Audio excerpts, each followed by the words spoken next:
Welcome back, episode 28. Can you believe it, Ben? Not really. It's quite scary, to be honest. Well, and also good evening, mate.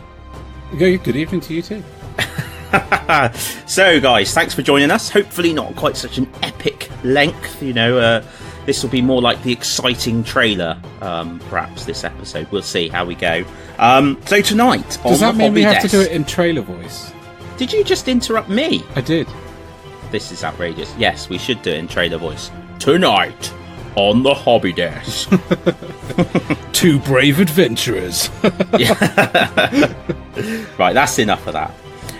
So, on the hobby desk, we have Laketown. I've been bodging some stuff together to stick that together. And Ben's been painting some chainrasps. In the galaxy of war, there are tiny, weeny titans that are big. Yeah, make of that what you will. We'll chat about that and a bit of Killteam. Into the mortal realms, where there's that's my mother-in-law's personal transport to talk about, being the black coach, and a bunch of new Stormcast stuff, and then a couple of shout-outs for the community, and Into the Wilds, which is yet more of the absolutely fantastic Middle-earth strategy battle game. No bias at all there. So, Ben, are you ready? I am. You are good. Let's go onto the hobby desk.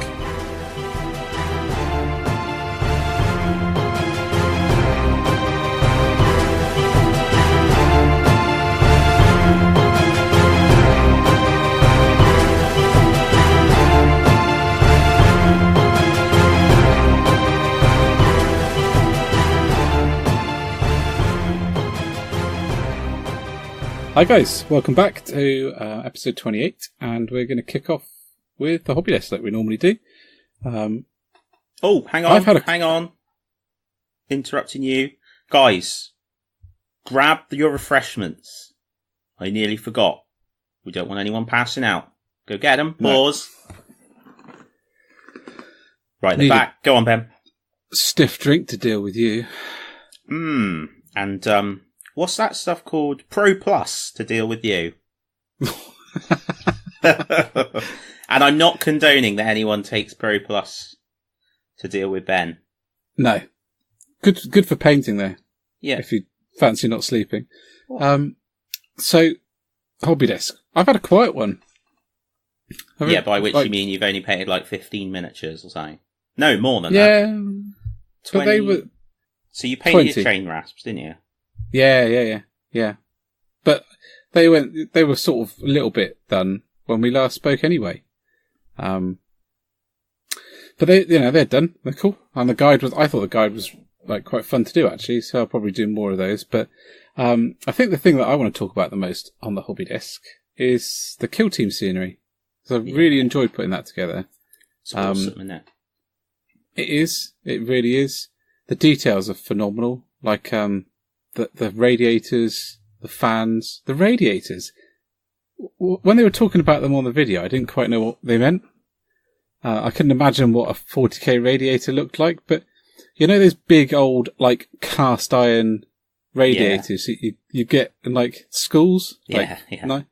Just like that. Like, really wicked. It's so, like, steampunk. It's fantastic. The structure on those buildings, it's so good. Like, how robust they are. I was really impressed. Really, really impressed. And got really excited and pulled out all of my old City Fight scenery. And then got really frustrated because it wasn't anywhere near as good. I couldn't build a floor. It's like it keeps bowing. I probably could do with some sort of struts to support it underneath, but that stuff wasn't even necessary with the new scenery. So, really quite impressed with that, actually. I was quite impressed by the way, like, the broken floors can be put together to make a floor with, like, a crack in it instead. Yeah. I thought that was ace.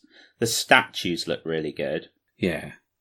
I'm quite excited to get the other sets. What I'm really excited about is, inevitably with these things, they're released, and for, like, a couple of weeks, a month, everyone sort of builds them in the way that they came in the box, and then you get ever so slowly you start to get people messing around with them and adding them together with Mechanicum set, in this case, but, having a play with them and seeing what they can come up with. I'm really looking forward to that because they're interchangeable with the Mechanicum set.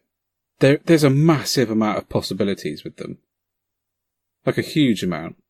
Yeah. I don't think there's much limitations to it, really. So I'm really excited to see how what people come out with.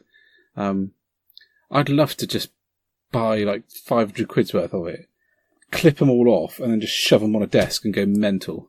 Like, sit in a sea of plastic, like a kid in a big pile of Lego. Yeah. I think that would be wicked. Yeah. It'd be like a dream come true.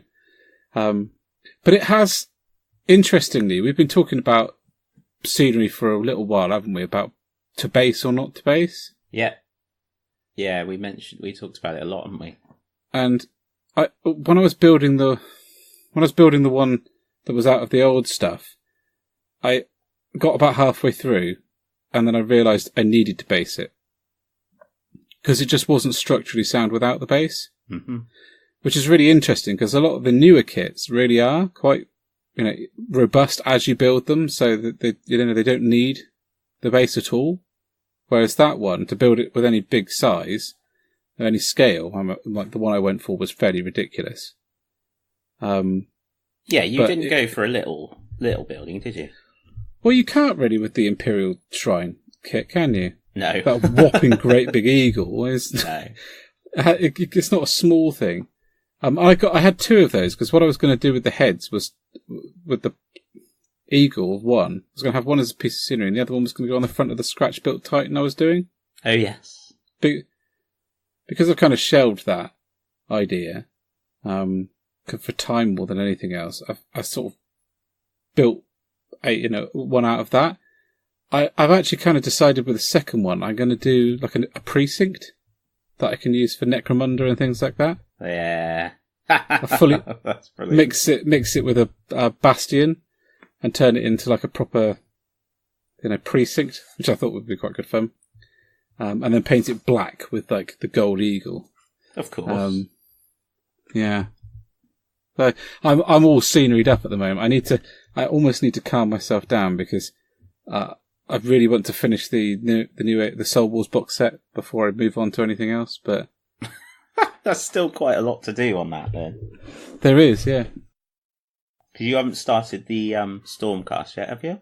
No, mate, I haven't. I haven't done any of the Stormcast. I put them together.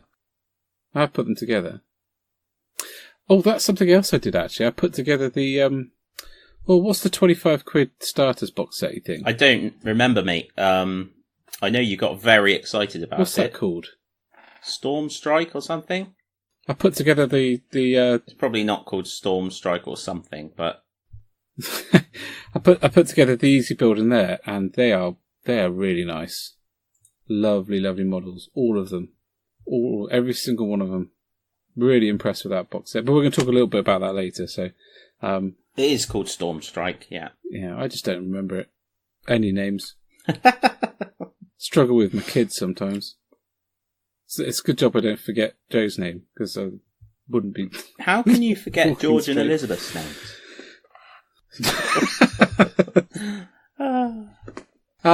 So you've been... I've done some hobby! Last time I you? literally had just painted my own decking. But this time Yep. I've made miniature decking. I've just realised that is what I've done. Brilliant. So... That's genuinely true as well. Yeah. Yeah, it is. So, what's happened? Basically, as we discussed last time, we've been doing some battle companies up here in Brizzle, and we wanted to do the narrative campaign, which has got Laketown. Now, yeah, I've recently had to have the conversation with my lovely dear wife about the amount of money going on hobby products. And it's been a bit too much in reality. I've got a bit carried away with all the releases and enjoying myself buying up stuff. But in fairness, it's not, a lot of it's, it's not getting done straight away. So I'm not getting the personal value and enjoyment out of it. And, I got a bit carried away, if I'm honest. And started putting hobby purchases ahead of things that were a bit more important. So, you know, I'm sure I'm not the only one. I won't be the first, I won't be the last, but I think it's really important to say. So for that reason, I've set myself a bit of a budget, and unfortunately, building Laketown out of the Games Workshop kits at a cost of about £500 was not in that budget. Unsurprisingly.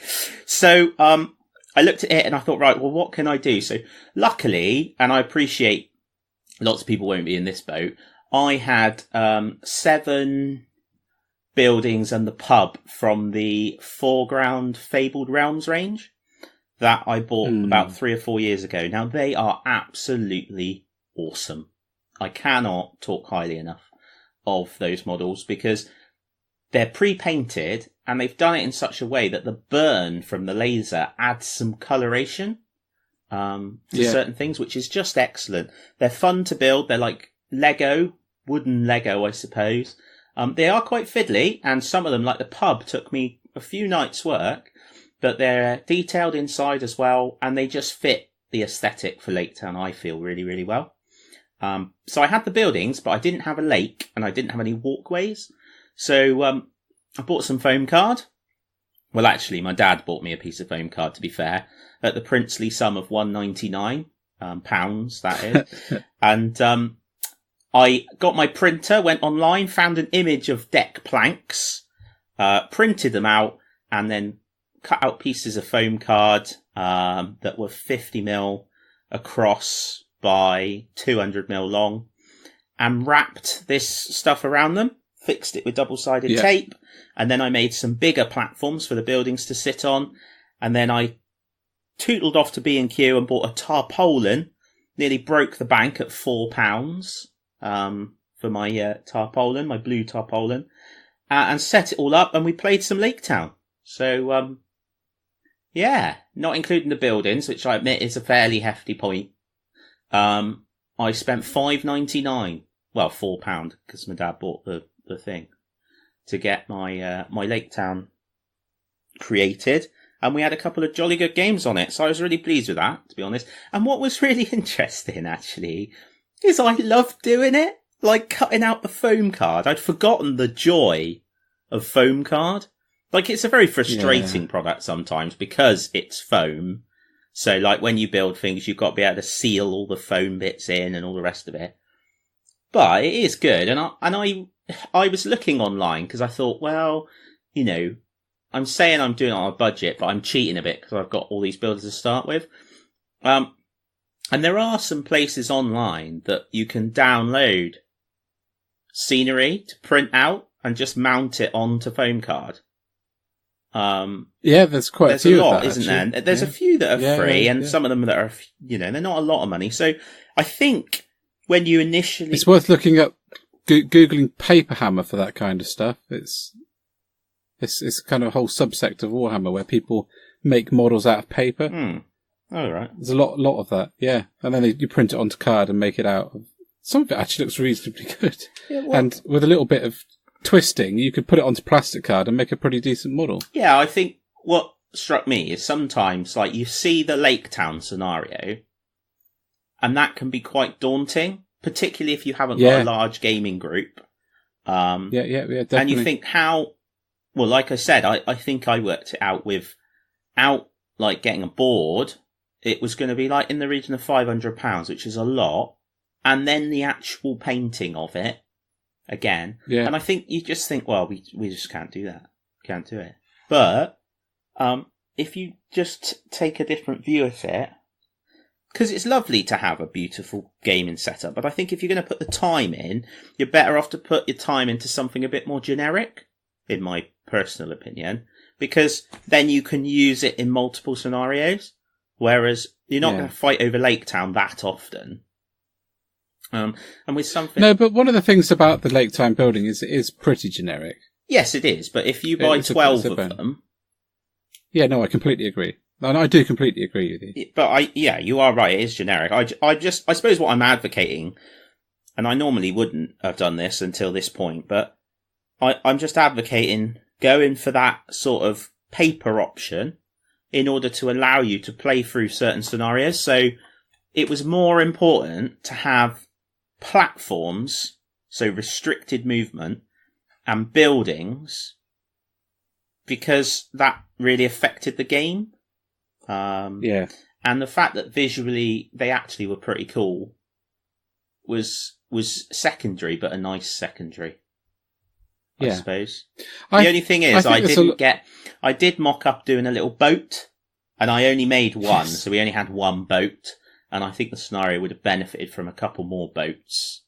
But seeing as all the guards from Laketown, apparently, especially when I played Chris and I was the Laketown guard, 3 or 4 of them spent most of the game in the pub and wouldn't come out, which was hilarious. So maybe it doesn't really matter.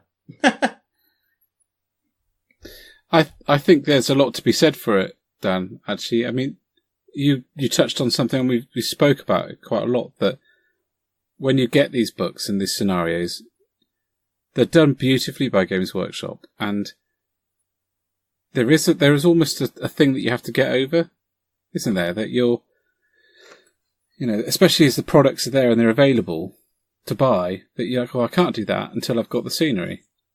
Well, that's just not true, is it? And I think this board that you've done is a perfect example of how you can sort of put together a setup to play the campaign, and this works really well. Yeah, well, thank you. And I think one of the things that has happened now, that when we were starting out, there was no scenery, practically, apart from the card that came in 2nd edition was as much of the scenery as you had. You kind of felt like you got a scenery kit when you bought a box of models and it came with one of those polystyrene inserts, didn't you? Yeah. And we've mentioned that before, but it's. I used to get wine crates, the wine boxes from Tesco's, and cut holes in them to make buildings. Yeah. Like big skyscrapers, but you were trying to emulate what they were scratch building on, in White Dwarf, and you were cutting up polystyrene with wire cutters. But then, how many polystyrene hills do you see now that they've released plastic ones? It's. I think there's a lot to be said for people getting a bunch of card and a bit of this and that and sticking together some stuff and making scenery to work off of. And there's been some great threads on our hobby page about it. And I think it's just if you enjoy it, don't think that you can't do it because now there's products. Especially stuff that's like got rules as well. I think there can be a bit of a barrier there. Yeah, things like the feculent Narmor. Tree. And you can understand that to a point, and particularly in like competitive play, matched play, you are going to want to check with tournament organisers as to what they will and won't allow. Particularly where you've got, so like the feculent Narmor doesn't come with a base. So you measure from the model, with making the model vital. Although I'm going to put mine on a base if I ever get around to painting it because I think it looks better. But in like narrative play and amongst your friends, why not? Why not go down to B&Q and buy? B&Q is a hardware store in the UK, sorry, for those guys that are not in the UK. So go down to your hardware store and buy a blooming great length of white round pipe, cut it up, add some cool 40k bits to it, and use it as those plasma conduit things. Or whatever, because I suppose,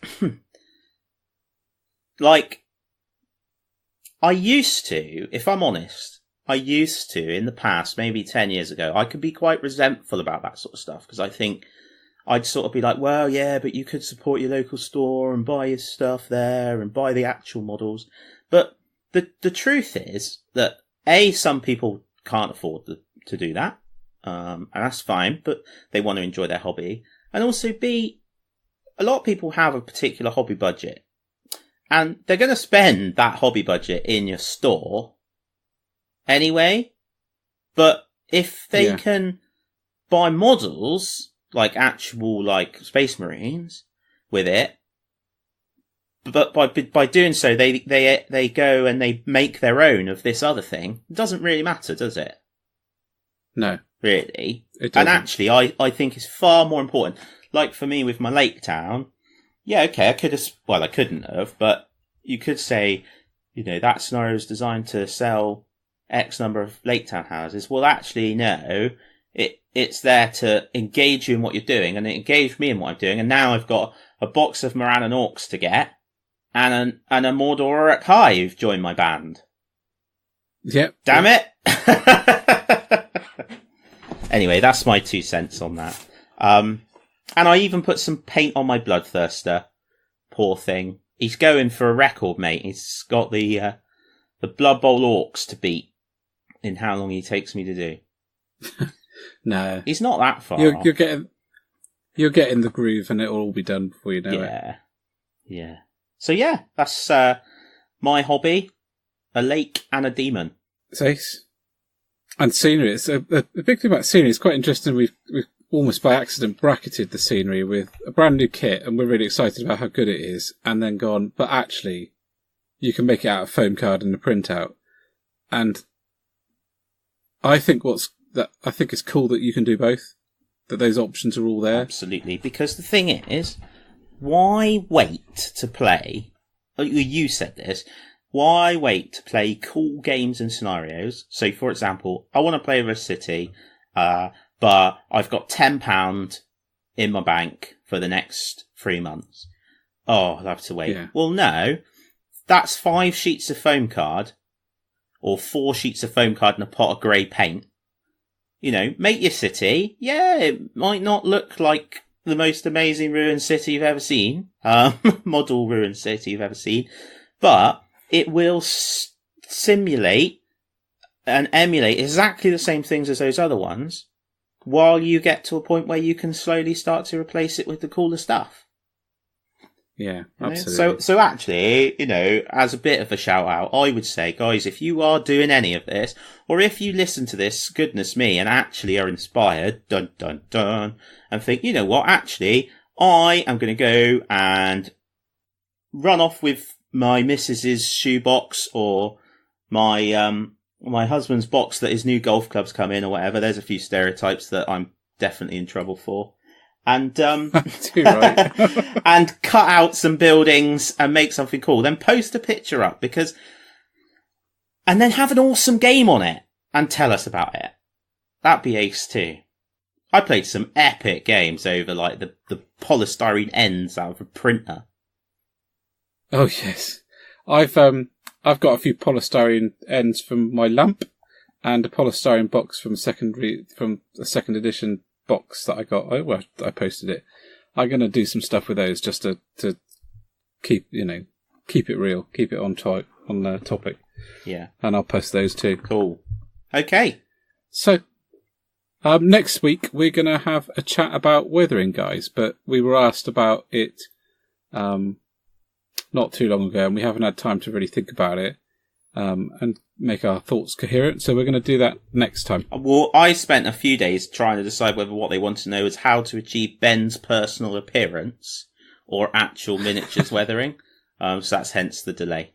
Thanks, Dan. No worries, dude. Guys, we'll see you in the Galaxy of War.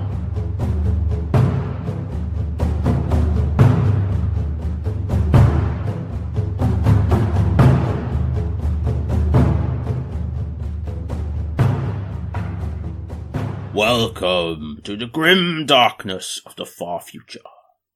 Or not quite so far future, because we're going to talk about heresy, and that's like 10,000 years earlier. So it's, practically it's only tomorrow. Like 28,000 years in the future, but... yeah. Couple days. I hope not. So... right. So a couple of things to talk about then tonight. We've got a bit more to say about Killteam. And also to talk about Titanicus as well. Where shall we start, Ben? I think it's just polish off Killteam, because I think we've said a lot of what we're excited about. But I think I got the box set of Killteam, and I was really impressed with that, actually. 80 quid from GW, and there's at least 60 quid's worth of scenery in there, not including all the rest of the gubbins. So if you got it from Element Games or whatever, that wasn't a plug, but or Curtain, or Big, or other game places are available. Then a 65, and it was just rammed full of stuff, mate. Absolutely packed, and really nice new design to everything, really fresh. Like the design, the Killteam orange and black. It's all really nice. Already getting excited about building a Killteam. I've gone back to Space Wolves. I've been looking at people's Space Wolf Killteams and been like, oh no, I really have to. One dude's done one with a crow on his shoulder of his sniper. He's called Bjorn Crow Whisperer, and I was yes. So that's going to be quite exciting. And I already know a couple of guys down here who are planning on it, and so I'm really I haven't really had time to sort of get it out and read the rules in full because my brother's come down and he lives in Glasgow, so spending time with him. But and my first thing I do, as I normally am, because I'm a hobbyist rather than more than I am a gamer, was to get the scenery together. But overall, like, really good vibes from that kit, and really good vibes from the people down here. I don't know about if you're getting the similar up there. Well, I'm very like a bit of a separatist. So there's only like 4 or 5 of us in the little group up here playing at the moment, like that play games together. But yeah, and within that, Ben and I have recently been discussing doing some Killteam. So cool. The reason I haven't gone for it at this point is based on what I said in the last segment, really, about being a bit more careful with my choices. And there's another one coming up, which we'll be talking about. So I'm looking forward to that. But what I really like about it is the fact that it's played on that little battlefield. Yeah. And I didn't really get that to start with. I thought that was just like one of these get me by sized things. I didn't realise that it's actually the battlefield it's recommended to be played on. Yep. Which I think is fantastic and makes it very accessible. For a number of reasons, not just because you don't need a big, like, actual table. You can play it on your kitchen table. You can play it on your kitchen table, which is really good. But also, if you go back to looking at what we were saying about cost and hobby space, you don't need to build a massive table's worth of scenery. The one that you get in the box is actually a decent size. Well, that's it. To cover that area. I think that's just great. That is the sector. That's what they recommend for that, that board size. So essentially, because scenery is an open-ended thing, with a 6x4 table, you could go, mental. But the scenery boxes are 50 quid. So if I buy a 50 quid box, then I can actually play that scenery. That's all I need. Yeah, and that's got the some board, of those are just insane. That Munitorum one with the 2 lots of crates, which is 60 quid's worth of product, and then the cranes. 80 quid's worth, isn't it? Yeah, for 50 quid. Base. Really good. So yeah, I'm really excited about it. What I really like as well is there's already other companies supporting it. So GameMat.eu have already released game mats to the Killteam scale. Yes. So that's really cool. I did actually say when they released the cardboard ones, I said to you that I think I am surprised Games Workshop didn't do them in polyurethane or whatever it is, and did them in cardboard. But I will point out that the cardboard ones are really high quality. Mm.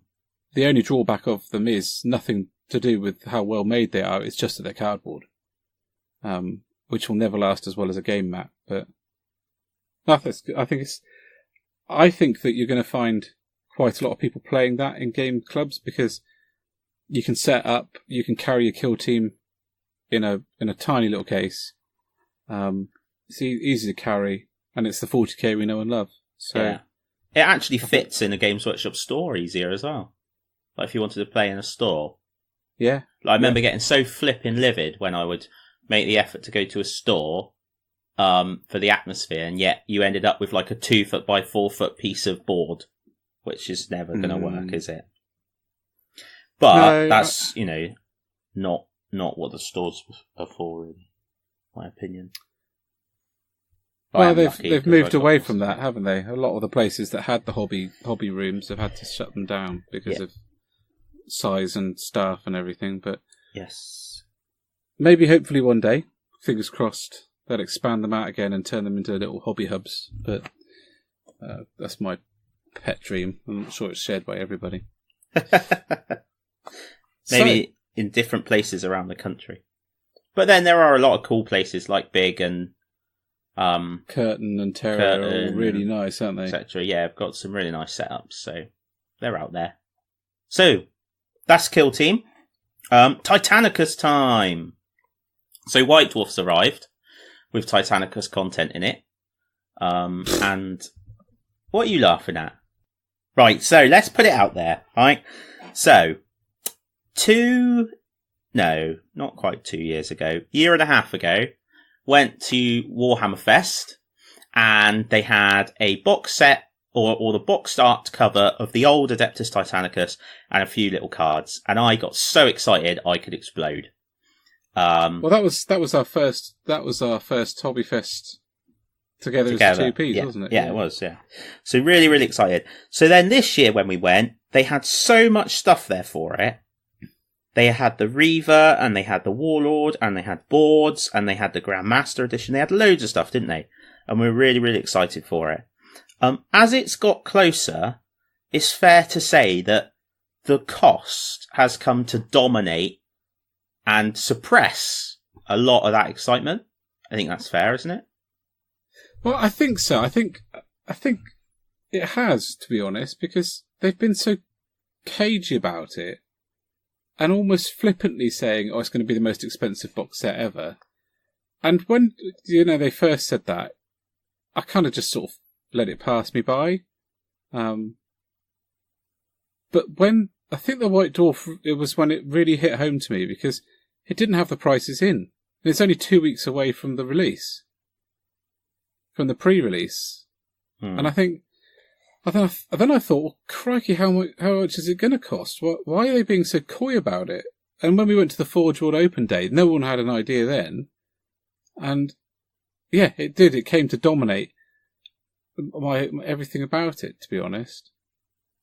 And I don't think this White Dwarf really helped, to be honest.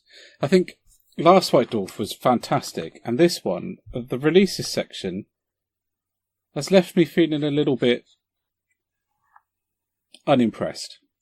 Right? It's not clear on some of the pages what the product actually is, which of the product is new,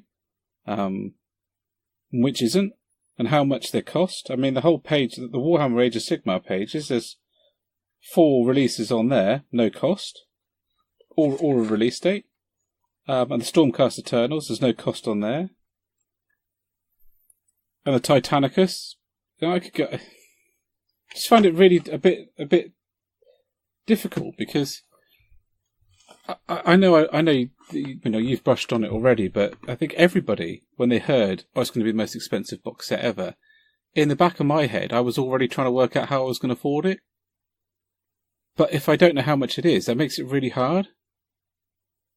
Yeah, and if I'd known about if I'd known the cost 2-3 months ago, at least I could have worked it out. I don't know. I think you're right. I think the cost is, and I'm on a little bit of a sour about it, to be honest. Yeah, and that's what I mean. I think, and it's been noticeable, like even in our little messaging conversations, like even it was only a few days ago where I was like, oh, this is just. And what it was for me is I have been surprised and delighted a great deal by Games Workshop in recent times. Yes. Absolutely over the moon. And it's mainly driven by the quality of the product, but also the communication. Yeah. And I really feel that in this example, the communication around the price has been poor, because and I don't mean it's not come out soon enough, the price, because actually, if you look at most releases, we don't find out the actual price until either it goes on pre-order or the little dude down the road, the stockist, gets his prices and then starts posting them around. I don't really have a problem with that. But in this instance, they created so much hype about it, so far out, and then left us hanging about what it would cost. And then, you know, went to Warhammer Fest, don't know the price. Went to the open day, still not able to say the price. But, and I appreciate we all make mistakes, but I stood there and heard the words, we can't tell you the price and the release date, but it's in White Dwarf in August. Now, I may have taken that the wrong way, because what they may have been saying is Adeptus Titanicus is in that White Dwarf, as opposed to those two pieces of information are in White Dwarf. But I certainly took it that way, and a number of people did, looking around. White Dwarf arrives, not in there. And I found myself getting really frustrated, because Tony said, like you said, Ben, most expensive box set ever. He also said it was the best value box ever. Which it probably is, for being honest. But I mean, value is subjective anyway, so it is true. So that's the bit that's frustrated me. If we're talking about frustration, is the communication. I think we've been left on a cliffhanger. People that love the product want to get involved. I think they should have either said nothing, and done it like a normal release. Or have taken the opportunity to go, you know what? Sometimes we don't tell you the price until the last minute. But this box is a really expensive one because it isn't a starter set, because they've never said it's a starter set. Although I do take the point someone made on our page today, which is actually, if you look at a box, which is the rule book, essentially two forces when you split it down the middle and some scenery, you can be forgiven for thinking that that's a starter set. But Games Workshop themselves haven't said that. It is a bundle put in one box. And actually, I think, personally, and I know we're maybe in different places, I think that they've priced all of the products through the whole range when I compare them to other things. Like, you take the Warlord is £65. Yes, a lot of money. But if you look at a Redemptor Dreadnought... Titan. Yeah, exactly. If you look at a Redemptor Dreadnought and a Knight, which sit either side of it in size... Knight, it's exactly the same. So I think they've price pointed everything very well. And I think they've...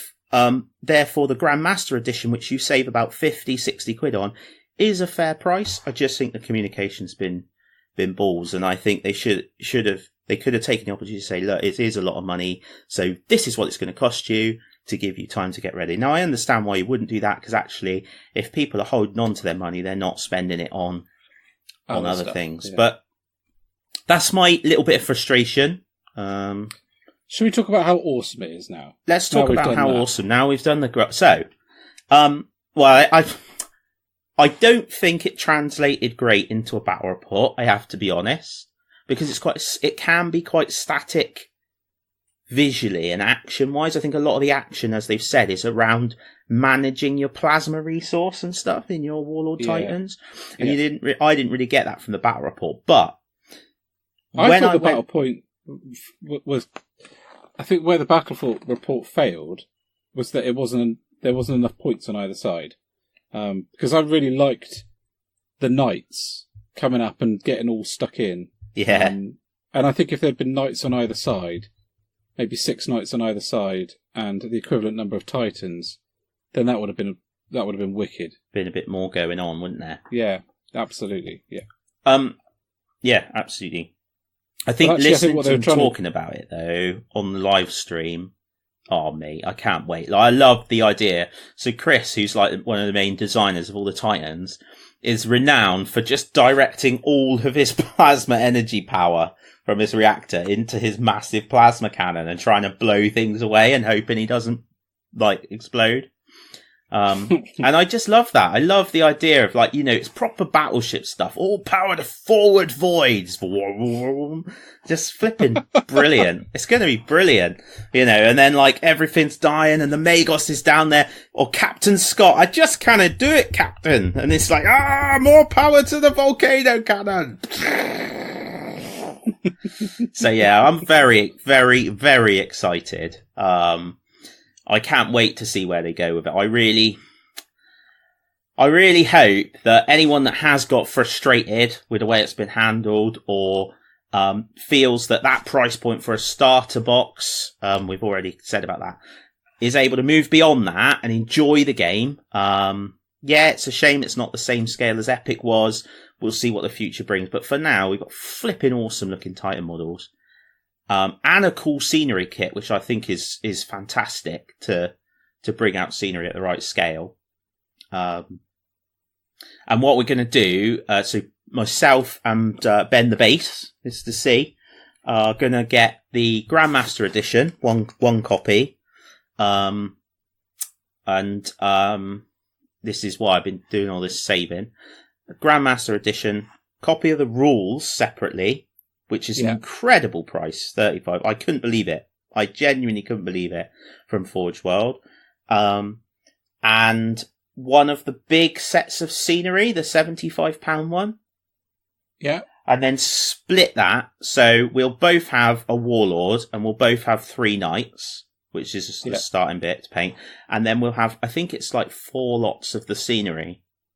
Yeah. And then we're going to get together and have a scenery building session and mock it all up and draw out the sort of battlefield we'd like. And then get together again. How many of the smaller box sets do you get in the big Imperial sector? I think you just... I think I can't quite work it out. I can't work out if you get 3 or 4. Because the small one's 20 something quid, isn't it? It's 25. Which isn't bad at all, really. No, and the big one's 75. So sometimes Games Workshop does bundles, don't they? Where it doesn't save you anything, it just all comes together. Although that is unusual now in a box set. So you might get 4 lots. Yeah. But much like what you said, I think the plan is just to get it, clip off all the bits and build cool stuff. And then get together to paint it. One of the cool things about it is that it's modular. So you don't build it. You build the sections and then you construct it as you want for each battle. And put it together. Yeah, like Lego. Yeah. Maybe I'll spray like panel bright blue, panel bright red. Go proper Lego on it. Yeah. So, yeah, I am excited about it, dude. Real excited. And I can't wait to get my hands on a Reaver and a couple of Warhounds. I'm only a bit gutted because I really want to get Soul Wars finished before it comes out, because I do really want to do the Titans straight away. But I haven't worked out what colours I'm going to do. I don't know anything about the Titan Legions. I really genuinely don't know which ones to do. Well, I'm doing Legio Astronorum, and you'd like to think it's because I've got some cool background that links in with my salamanders, or I've come up with a cool way to do the colour scheme. But no, it's because I found a flipping great big poster of a Legio Astronorum Reaver Titan when I was doing a tidy up of the hobby room. And I want to have the same Legion as the poster on my door. Are they the warp runners? Yeah, they're the teleporting ones. The ones that fought alongside the Thousand Suns. That'll do. But they remained loyal to the Emperor and were instrumental in the Battle of Talan. Yeah. So you're going to go loyalist, are you? Oh, yeah. Yeah. I really like the colour scheme for the Legio Furians, but they sided with the traitors. So yeah. In the in the Heresy, well, to be honest, both sides are a bunch of muppets. I've just recently finished Fallen Angels, so off the topic now a little bit. Oh my goodness. I got to have a word with Marcus, mate, because Dark Angels, what on earth is going on there? So you've got the ones that are sent back to the world, just moping around, going, "Oh, the lion doesn't like us. The lion didn't tell us anything. Oh, Caliban's infected. Let's strike out on our own in an Imperium of a million worlds. Oh, this is ridiculous." And then you've got the lion going around going, "Shh, don't tell anyone anything. That's the best way." He's gone a bit Welsh there. I don't know why. And then he flipping gives away the guns. Oh my goodness. It's not a bad book, actually. I quite like bits of it. And the Knightly Order stuff. And I think Zahariel's a cool character. But there's just so many points where you just want to scream at them. And you're like, it's like, when you watch a pantomime and they get you going, "It's behind you." Yeah. It's just exactly like that. It's just like that. Yeah. So, totally and agree. Like the Emperor, what a tool, man. What's going on? Hang on a minute. No, come on. Hang on a minute, right?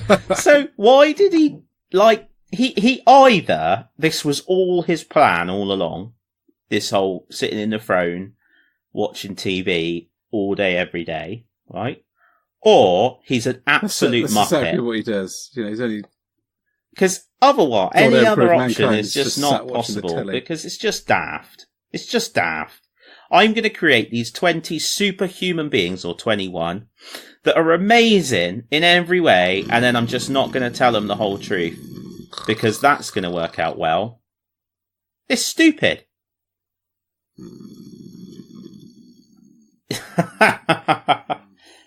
But I did read Ragnar Blackmane and tell you that I secretly love the Space Wolves, didn't I? This gone. Yeah, you did. Because they are flipping awesome. They are awesome, man.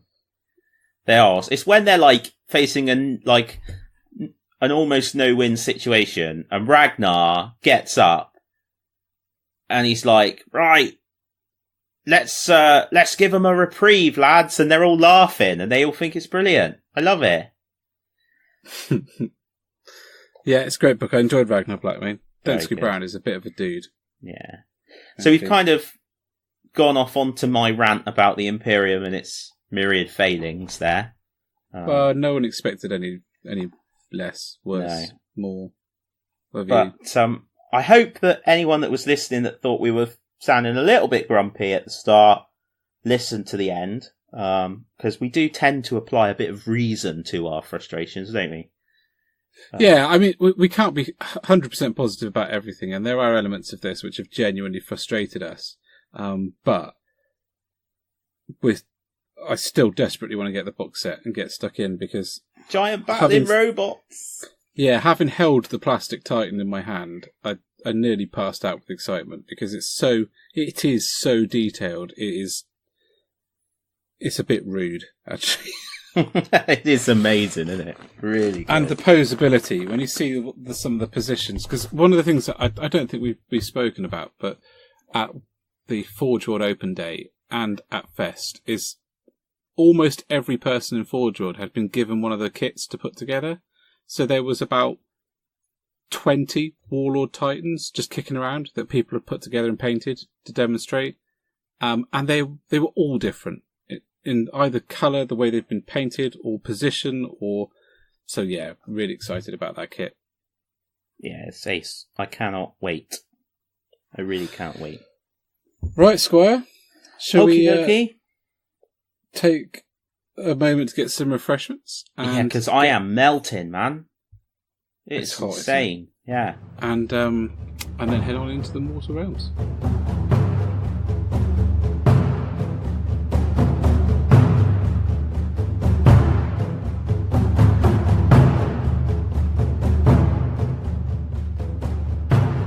Back into the Mortal Realms. Love it here. It's a bit weird, though. Things float around all over the place. Including the new coach, which I think the best description I've heard all week is that it's your in-law's carriage. I still think that's correct me. My mother-in-law's personal transportation. Yes. I think it's a sign of how awesome this release is, that I can't decide which ones I like more, the Stormcast or the Nighthaunts. Because normally when a box set's released, there's at least... I like them both a little bit. Normally one a lot. but one of them I'm not really too bothered with, if you know what I mean. I want to get everything for the Nighthawks. I think they're fantastic. But the coach, I think the coach is sublime, dude. It's awesome, isn't it? It really is awesome. It's so nice as well that they redid it, because I think I don't. Obviously, they would have redone it if it was going in the army, but rather than write it out of the background and do away with it, they chose to redo it, and I think that's great for a number of reasons. One, because the black coach is cool. Two, the new model is excellent. But three, the evolution that it shows. Yeah, absolutely. I think it's really great. You know, I remember Ghazghkull Thraka, they did an evolution piece, and this was years ago, and they showed like the very original one, then the one in second edition that had like Makari, and then they showed the newer one. And it was just awesome to see, and I think it's the same here. You know, you look at the black coach as it was, and to be fair, I can remember thinking when I was first looking at fantasy about doing an undead army, and one of the models I loved then was the black coach. Yeah. But you compare it to the black coach now, and it's just it's mad, isn't it? So much about it, which is really, really stunning. The fact that the wheels aren't even on the floor. Yeah. The ghosts that surround it. The movement in it is just phenomenal, and yet it looks really robust. Like, yeah, I think it's one of the best models they've done in a long, long time. Mm. And I am genuinely thinking of getting it just because it's so beautiful. In fact, mind you, that what was she called? The lady ghost one. Oh, Lady Orlando, the Mortarch of Grief. Oh, she's stunning too. She's great. And then you look back and you think Marathi. Yes. Incredible model. Absolutely incredible piece. Then you look back and you think Alariel. Yeah. Flipping stunning. It's just amazing, isn't it? So what I wanted to do, and there isn't much that I'm going to talk about personally other than what's in the White Dwarf, because I have been stunned by the background of some of these Nighthaunts. Because it's just so horrible. Like, genuinely horrible. So let's start with the Death Scythe Harridans. They are cruelly reshaped in the afterlife by Nagash's malicious will. They were once healers, and their hands have been replaced with wicked, sharp, bony scythes. But the most bitter torment of all is that the will of each Harridan has been utterly enslaved. Even as their body sweeps forward to tear their prey limb from limb, they are painfully aware of their terrible deeds, yet are helpless to resist. Their bitter fate may be unjust, but they suffer it endlessly regardless. What? That's outrageous, isn't it? Can you imagine being a doctor or a nurse and then ending up as one of those? No. No, it's just horrific. Sorry. Yeah. But, so, the Grimdark is strong.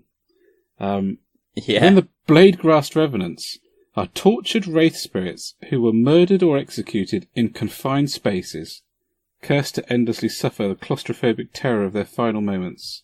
They manifest in panic-stricken frenzy. Eesh. Is that, are they the ones that look like the Knight of Shrouds? Yeah, with the swords. Yeah. Gorgeously proportioned swords. Mm. Really nice model. Really nice.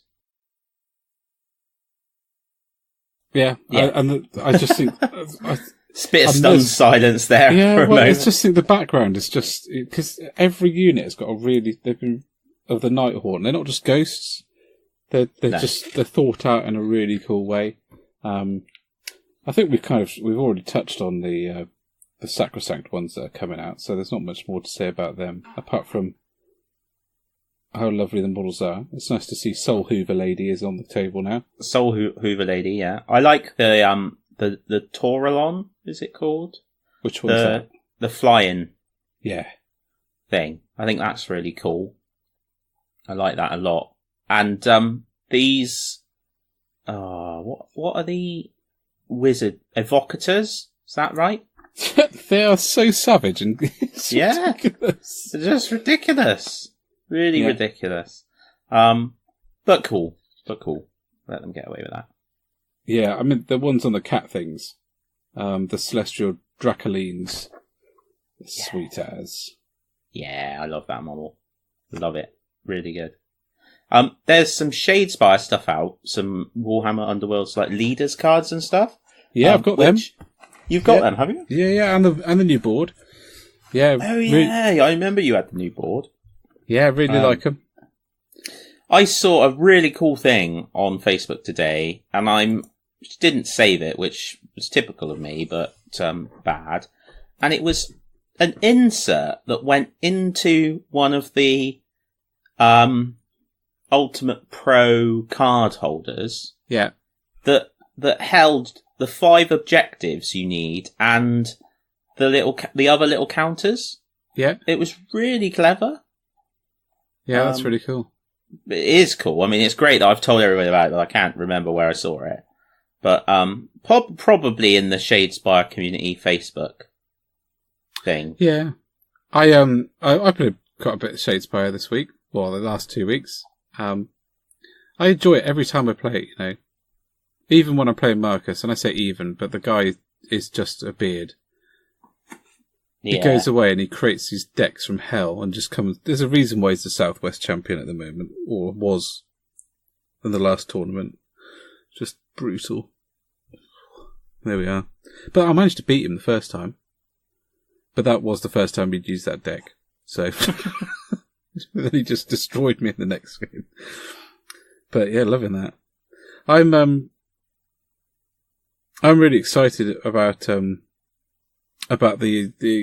battle report in this one. Talking about scenery, I love how they modified it, didn't they? Yeah, I love how they've taken the same board and got the pivotal piece of scenery and modified it into like an exploded vortex thing. And I just think that's really wicked. I love that kind of way of thinking. Really exciting. Because, I mean, imagine if you had someone who'd done that for you, and you'd gone around the house, and then you come back next time, and they go, look what I've done. I'd probably just sit down and, weep with happiness, with hobby happiness. You still there? Yes, sorry, dude. I was miles away, dreaming of the awesome that is the current release schedule. It's just insane. Thinking about how much was in White Dwarf is just really quite impressive, isn't it? Well, it's difficult to work through, to be honest. If you haven't picked an army, you're going to struggle. Yeah, it's a bit like... one or the other. Yeah. It reminds me a bit of Black Library. Remember when Black Library started, I used to buy every book? Yeah. And then it picked up pace to the point where I couldn't read them. No. Let alone afford them. So, yeah, it's a bit like that. And you have to sort of start picking and choosing a bit more.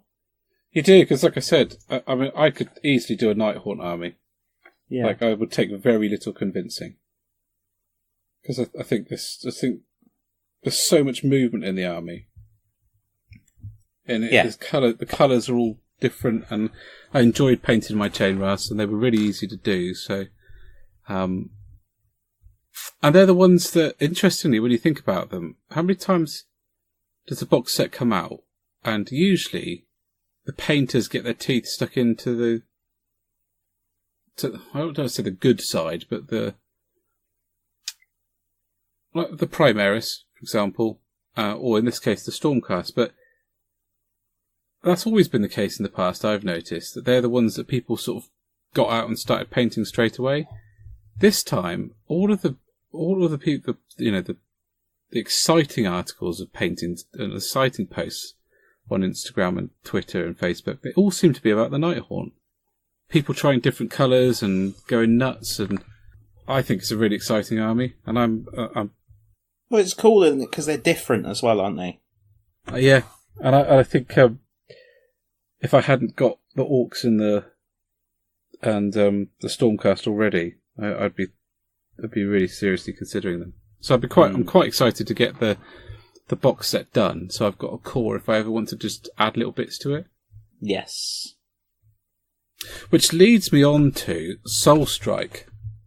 So I didn't get the 40k version of Soulstrike because I thought it was a bit pointless. If you bought the box set, if you bought Dark Imperium, why would you get this?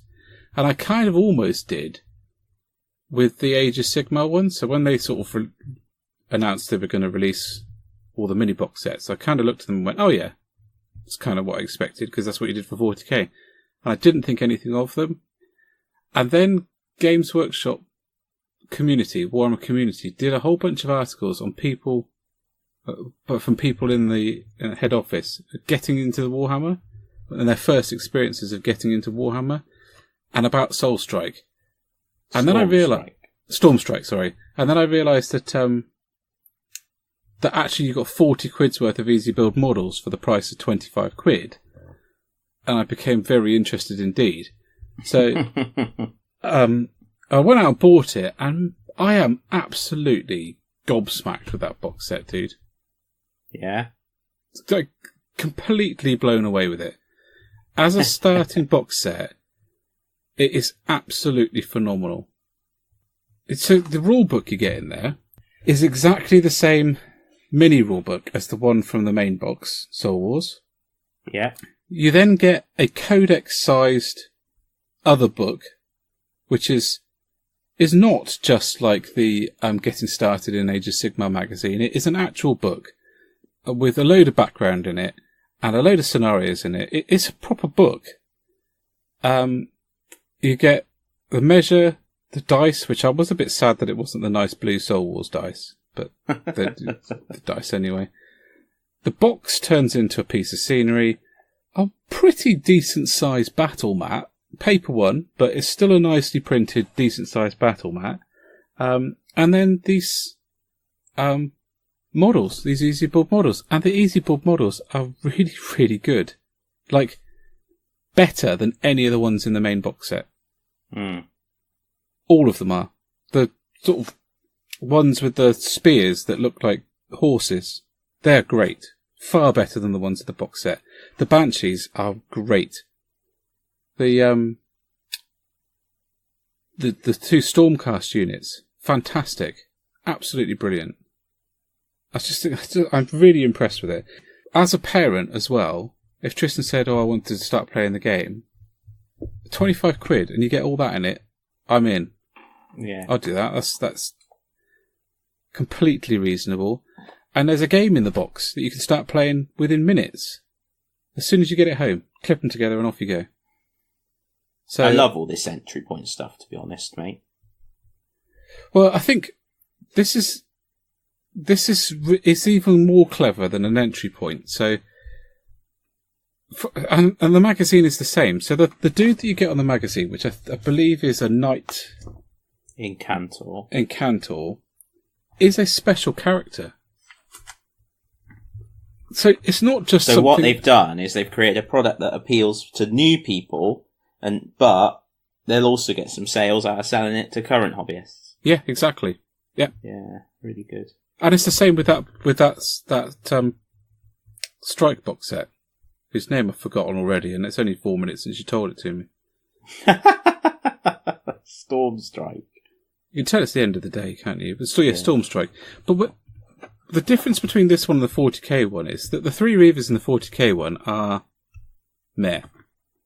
The 3 Primaris dudes in the 40k one are meh. And you get one of them on the front of the magazine.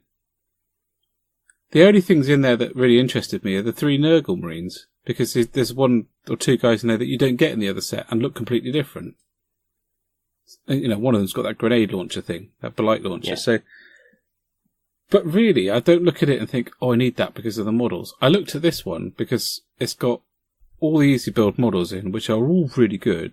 Went out and bought it, got it home, and was just blown away by it as a product. So I remember you messaging me. I can't speak highly enough of it, really. And my intention is when it's painted, which won't take me that long, I'm gonna play Tristan through it.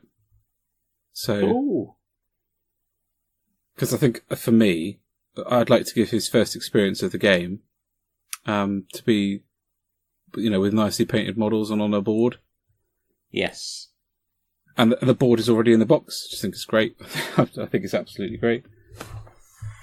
But there we go. That's my little, product summary or product review on it. which wasn't particularly coherent, and there was lots of it's awesome, but it really is genuinely awesome, and I would recommend it for people who thought they wouldn't need it because they bought Soul Wars. Well, you do. It's really good. And the magazine. Talking of like little intros, we need to reach out to our American listeners because there's some new games, isn't there? There's the Space Marine one with some of the heroes of the Space Marines range from Japan, and there's the Mount Doom one, and there's an Age of Sigmar one as well, isn't there? But I can't remember anything about it. Blitzball as well. Oh, Blitzball, yeah, it's not Age of Sigmar, it's Blitzball. So we need, but they're only appearing in the US to start with, in Barnes and Noble, which will mean lots to you if you're over there. But send us your feedback, because we want to know how good they are. So we can be jealous. Or potentially send you off to purchase them and get them over to us. Anyway, let's tag that on the end of Mortal Realms. Yeah. So, yeah, that's about it. I've not played any Age of Sigmar last couple of weeks. Dan's away in Japan, so I haven't had the chance to play him. Ben's moved house, so he's had his stuff packed away. Tom's in his tank cave, painting out he is painting Stormcast at the moment. He is. So no Age of Sigmar recently, which is sad, but I'm sure that will change. Well, yeah. I'm not that sure because, giant battling robots are coming out, but eventually it will change. So, shall we go to the community? Yep, I think that's a good idea. We shall head to the community.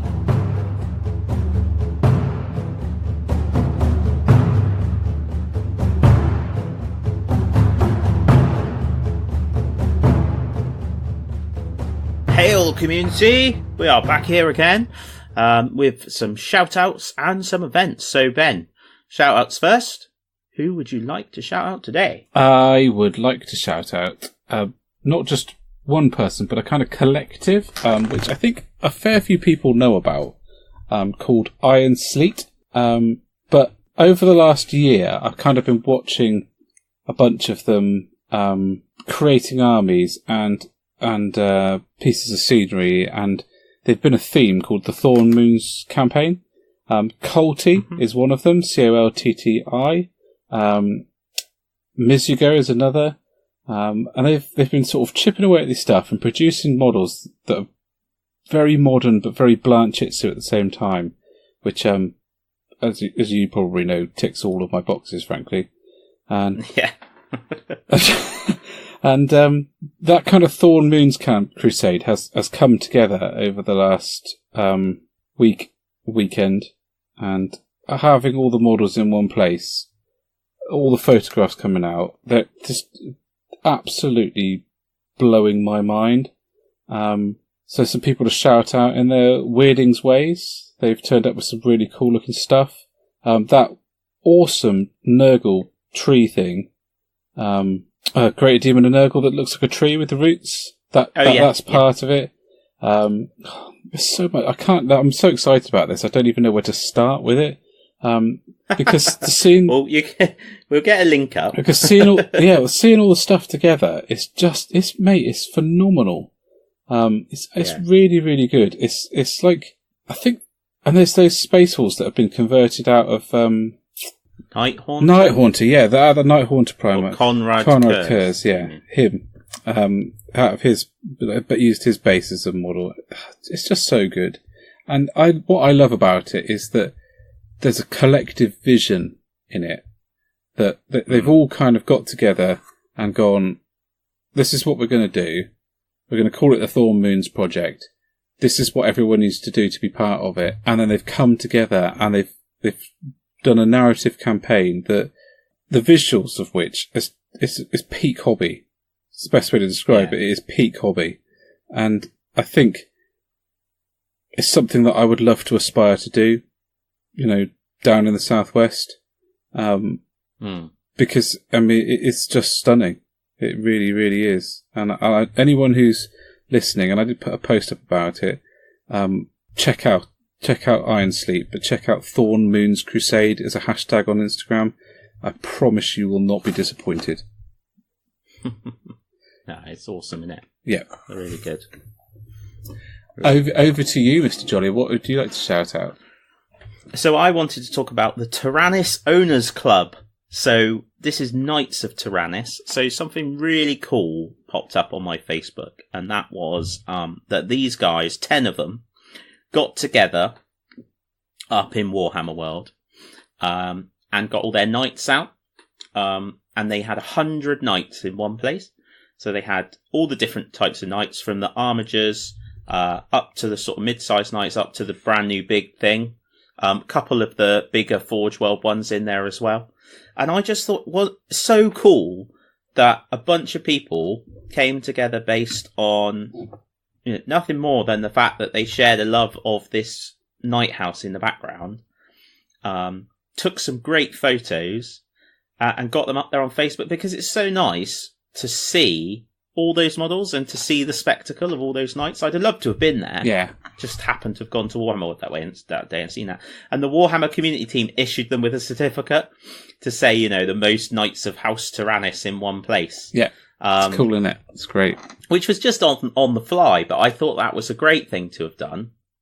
Really, really good. I think one person turned up with one knight, and one person turned up with 17. So, Gosh, quite a broad range nights. there. Crikey. That's a lot of knights, isn't it? It is. It's a lot of nights. But it just looked fantastic. It did, yeah. It looked like the house was actually there. Yeah. So those guys have got a Facebook group if you are into the Taranis Night household. That's the word I'm looking for. So I'll get the link up. But I just wanted to shout out to them and really just say all those guys that do the specific groups. There's a lot for the different Titan legions I've seen. Yeah. I know there's a Titan Owners Club as well. I just think that's ace. I just think that's really cool. And as a group, you can create something very special. But like you've just said, really, it's exactly the same thing. Yeah. Depending on what you want to create. So yeah, big shout out to those guys. I thought that was awesome. One of the things about the Titan Owners Club, I believe, is that it doesn't have to be bought, as far as I'm aware. You can build your Titan from scratch. Build it. It's calendar time, Dan. Calendar time. Right, so what have we got coming up? European Warhammer Fest. Yeah, that's next week. 18th and 19th. There is the Star Wars Imperial Assault Championship at Curtain Games this coming weekend, 11th of August.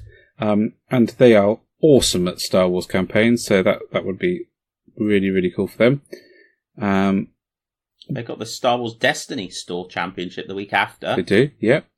And at Terra Games, we've got organised play for Shadespire Part 2, and that's on Thursday, August the 9th, and August the 16th as well. So there's 2 dates for that. Gates of the Stars campaign is the first map-based Age of Sigmar campaign, which gives me the hobby drools. Really would love to do a map-based Age of Sigmar campaign, so kudos to them for that. That's every Friday until the 26th of October, so if you're in the region of Newton Abbot, that's on the list. And the Terranian Onslaught 2,000 point Warhammer 40k singles tournament is on the 26th, which is looking a little bit further ahead.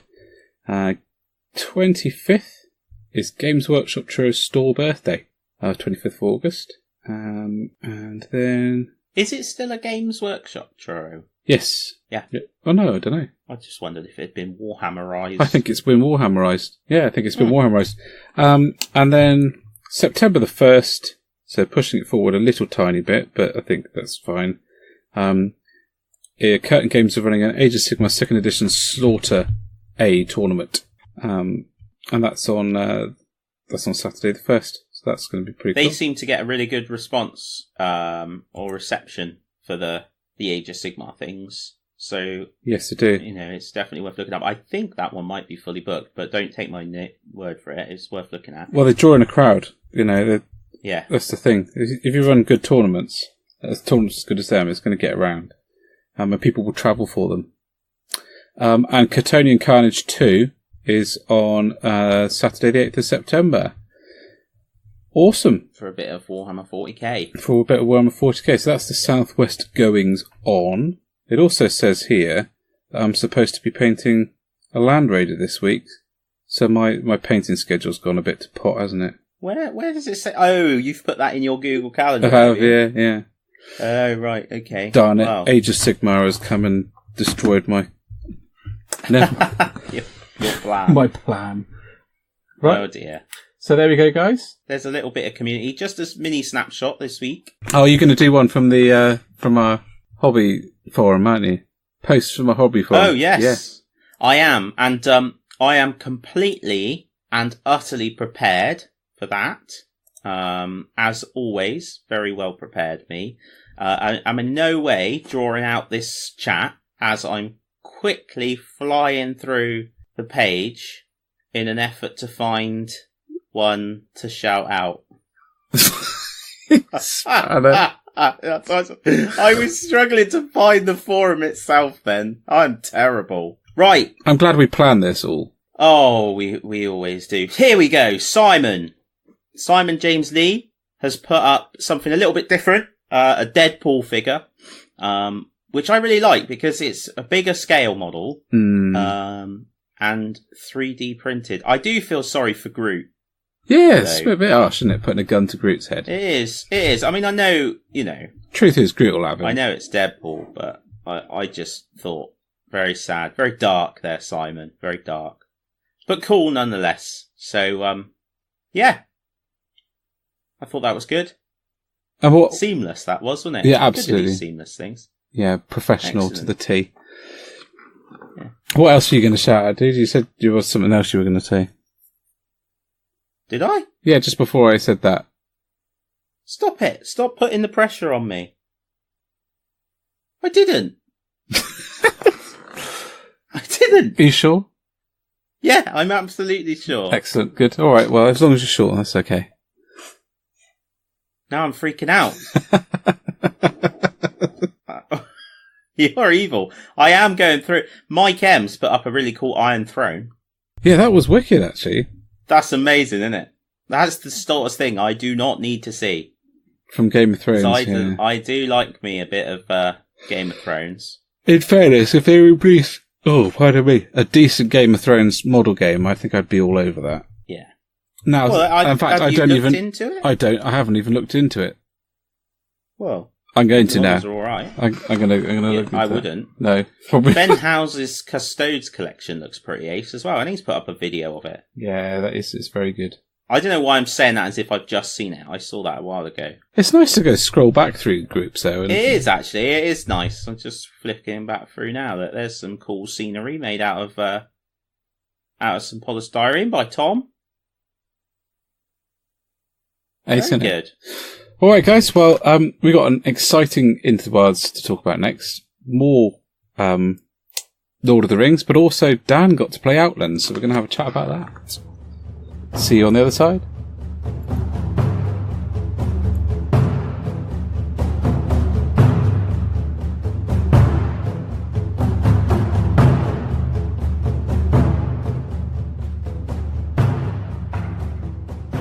Hi guys, and welcome to Into the Wilds. So, carrying on our theme of Lord of the Rings, Dan's got some stuff to talk about for that, but one of the things that we managed to do is get down to Bob and Gaming Club to have an intro game with Outlands with John and Ross from Kids Curse Games. So I think you want to talk about that, don't you, Dan? Yeah, I mean, first off, what a couple of losers. That's all I have to say. Yeah.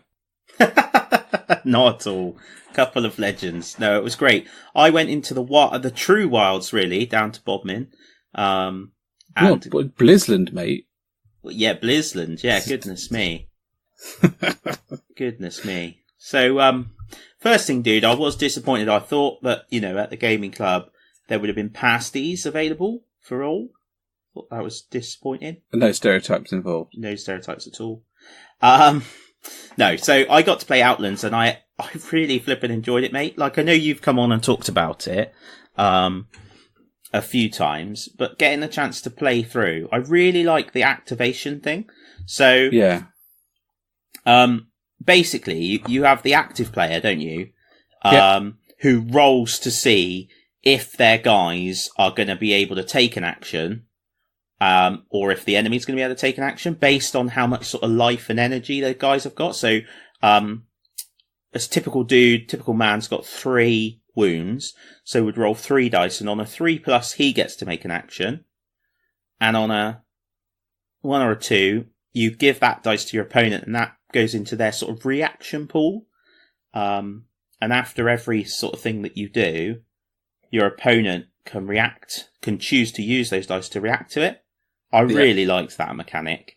And I like the fact that based on who was the active player the turn before, as well as a couple of other factors, worked out who would be the active player the next turn. So you could be the active player a few turns in a row, but the more active you were, the higher the chances that you would then fall to be the reactive player.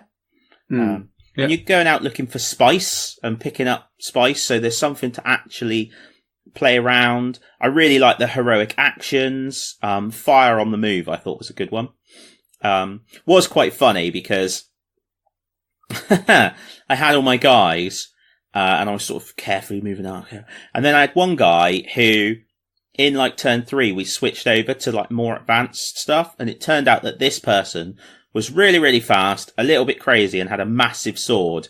And I just had them run across the board and cut up 3 of Ross's dudes, or 2 or 3 of Ross's dudes, which was so corn of me, it was mad. Only 5 models, so not a big buy-in, and it's any 5 as well. And what I think my favourite bit is the progression, because to me it's easy to track, and it's the sort of game I can see myself. I've already spoken to a couple of people up here about getting some models, starting to play it, and just every now and then, like popping it in, play a game of Outlands, carry on doing whatever we're doing, play a game of that. But all along, your warband is sort of gaining experience and growing in that way in what it can do. Yeah, and because it's largely driven by narrative, or is encouraged. You can create those stories around your gang as well because of those progressions. Yeah. I would definitely urge, if anyone's listening who is looking for something a bit different, something that's not the normal sort of your turn, their turn, your turn, my turn type mechanic. Really, it doesn't matter what setting you want to play it in, although they have written a cool setting of their own, but you can use Outlands in most settings, really, by adding in or taking away certain weapons or what have you. So I just think it's a really good rule set. And I'm not just saying that. I genuinely do. I had a real blast playing it. I really went away feeling like I wanted to set up a gang and start seeing it progress. Yeah. I like the fact as well that you can really make your gang your own and have different members of it doing different, you can have your sniper specialist with those abilities. You can have your combat specialist. You can have your sneaky people. You can have your medics. It's all in there. Yeah. Whatever you want to try. So yeah, I thought it was jolly good fun. And if anybody is interested, I would definitely pick up a set of the rules because they're damn reasonable, and it's well worth a playthrough. It is. I mean, if you're a wargamer, you will have enough models to do it, and you will have enough scenery, and the rule set really, I think it's a tenner, if that. So I just think it's ace. I've said it all along, but I'm really glad you got to play it, and it was really exciting to see you enjoying it so much. So, because I quite like to be able to whoop your ass across the table with it as well, with this Jolly Slapper. Mind you, I missed out on the Jolly Slapper. Did you? It's a shame. Yeah.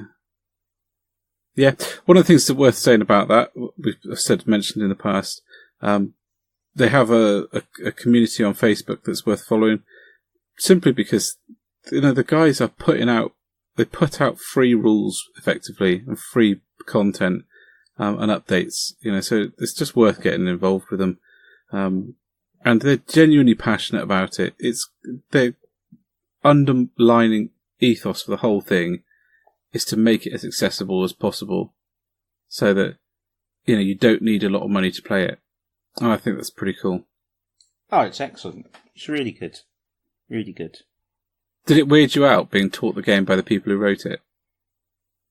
No, because I think when you're as important a celebrity as I am, you need that sort of. You deserve that kind of attention. Mm-hmm. No, it was great. It was great. Awesome. So, that's Outlands. You wanted to talk a little bit about Lord of the Rings, didn't you? Lord of the Rings. I am really catching the bug again, man. I know. am.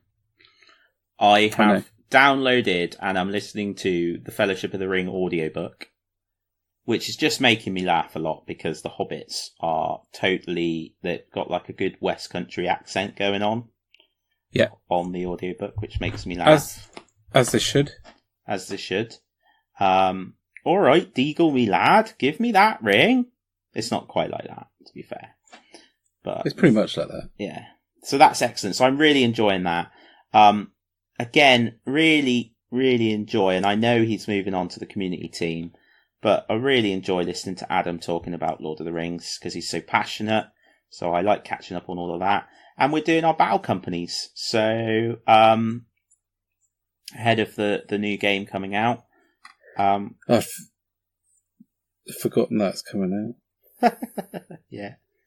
That's on the way as well, dude. So my battle company ventured into Laketown, as a group of orcs would, obviously. Got merrily drunk at the tavern. One of them got arrested and put in jail, not for being an orc, but just for being drunk and disorderly. And I had to rescue him, which I promptly did. In fact, what happened is my warg that joined me last week ran around the board and rescued him. Well, my other guys just completely failed to shoot stuff. We tried out the piercing strike rules, and they're like extra little rules for different types of weapon. Yeah, they're pretty good. I can see why Adam was alluding to them being adjusted, because piercing strike was ridiculous. My captain was like on a mission to stab everything. My orc, what was my orc called? I think, sorry, my roster sheet is here somewhere. Lugbag, the legendary spearman. He speared a couple more people to get him up to enough experience to roll on the chart. So he's now a Morannon orc of great renown. Nagduff, my splimmin arrow hero, is a muppet, can't hit a barn door. And Ufflug, who's another, not Ufflug, Muzgaz, that's right. Muzgaz dies in every game, so he's not going anywhere soon. But I've got my warg is sort of half painted, and then I've got Ufflug the Uruk-hai, Mordor Uruk-hai. So I've got to get me a pack of them actually. He's joining me for my next battle as well. He heard about me with his renown and with my renown, and he's joined my warband. So yeah, and what I'm going to do is paint up. So like, I need to buy a box of Morannon orcs at some point, and I'm going to paint. I only need one, but I'll buy the box and paint them all because it starts to put me in a good position for when the game comes out. I think one of the things I really like about it is how it starts to grow a little force. Yeah. Because as much as you don't need all the models in your unit, you end up buying a box of Morannon orcs to add to it. You see what I mean?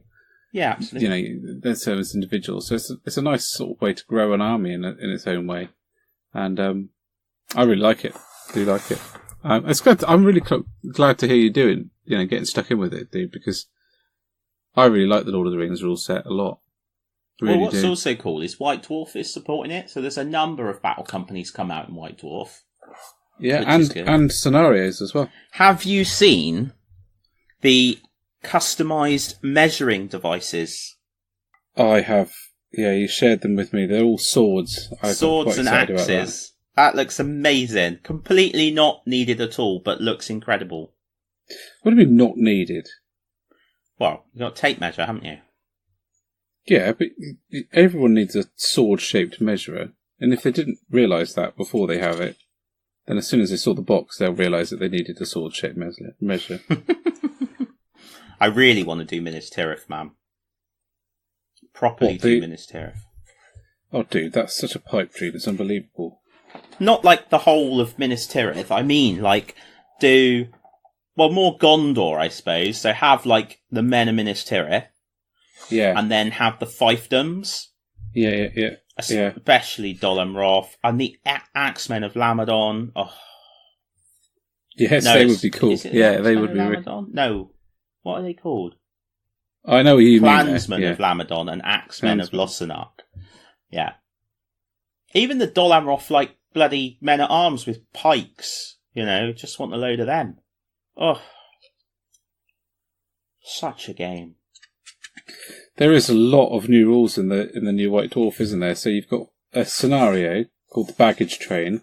Yep. And then you have Auxilia, Rangers of the North, Cirith Ungol, and Khand. So there's it's wicked, isn't it? Rangers of the North is cool. It's a battle company of only heroes.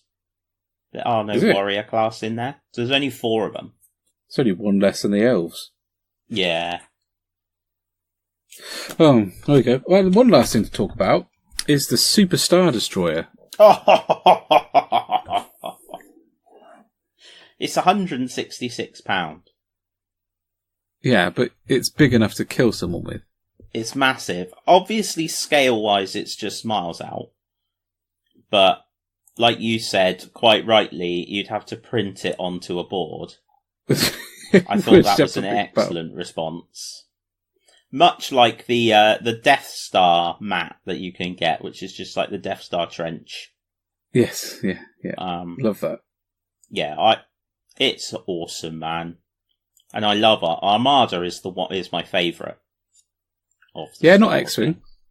Yeah, not X-Wing. Armada. I'm not really interested in dogfighting games, particularly. You know, I was interested in that Battle of Britain one. Or Blood Red Skies. And I didn't end up going for it. I don't know. I prefer the big ponderous stuff like battleships and space battles and yeah. That's why I'm liking the look of Titanicus. Maybe it's because I am fairly large and ponderous. Maybe. That is possible. Isn't it? So. I think that model is ace. Oh yeah. I really do. It looks amazing. Which is nice because I've been slightly disappointed with the Star Wars Legion stuff, so it's nice to see a model that they've released which is good again. Which is a terrible thing to say, but I'm sorry. Han Solo was just shocking. one of the worst models I've seen. Especially when in a digital sculpting world, you can take a digital map of his face and put it on a digital sculpt. It's just bad.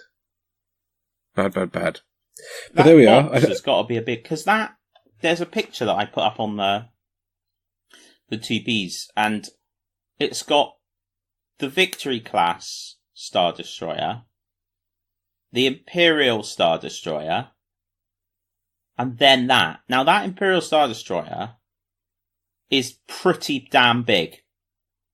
Anyway, it's a big model. So that thing is flipping huge. Yeah. I wonder how big it is. Big enough that it requires 2 bases. Big. So you're going to get one, that's the question. No. No, I don't think so. You can just drool over it from a distance. Yeah, well, it's one of those, I could quite easily get back into playing that, because you don't have to paint anything, so that's nice. But I don't need to.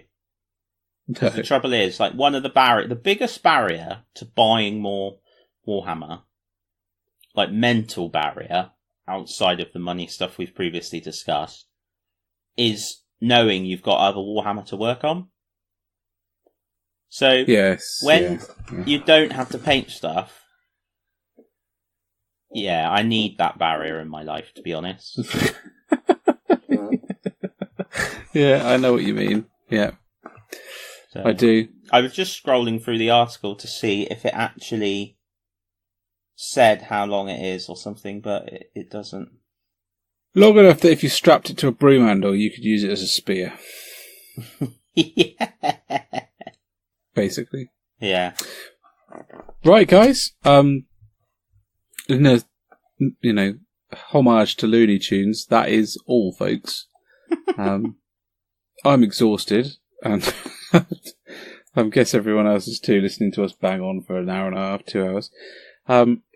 Thank you very much for joining us for episode 28. As always, we're always up for a chat at the 2P's podcast on Instagram, Twitter, or Facebook. And we do have a website. We do post articles on it. Hoping to expand that a bit.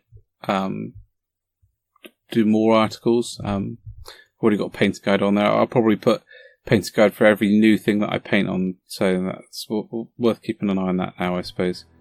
But thank you very much for joining us. Yeah, thank you guys. Have a great couple of weeks of hobbying, and we'll catch you soon. Bye.